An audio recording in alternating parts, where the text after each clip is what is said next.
6 గ్యారెంటీలను అమలు పరుస్తామని రెవెన్యూ గృహ నిర్మాణ శాఖ మంత్రి పొంగులేటి శ్రీనివాసరెడ్డి అన్నారు. పాలేరు నియోజకవర్గ అధికారులతో జిల్లా కలెక్టరేట్లో ఆయన సమీక్ష సమావేశం నిర్వహించారు. గత ప్రభుత్వం ఒత్తిడితో అధికారులు తప్పుడైన పరిస్థితుల్లో బీఆర్ఎస్కు అనుకూలంగా పనిచేశారని పొంగులేటి తెలిపారు. ఎక్కడైతే భూములను ఆక్రమించుకున్నారో వాటిని తిరిగి అప్పచెప్పాలని అధికారులకు సూచించారు. ఇప్పటికే 2 గ్యారెంటీలు అమలు చేశామని, మరో 2 గ్యారెంటీలు ఈ నెల 28న ప్రారంభించనున్నట్లు చెప్పారు.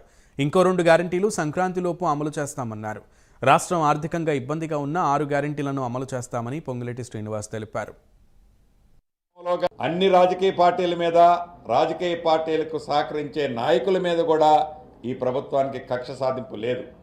కానీ ప్రభుత్వ ఆస్తులు, ప్రభుత్వ సొమ్ములు, ప్రభుత్వానికి సంబంధించిన నిధులు ఎవరైతే కొల్లగొట్టారో, ఎవరైతే ఆక్రమించారో, ఎవరైతే దోచుకున్నారో తప్పకుండా అది సమీక్షిస్తాం.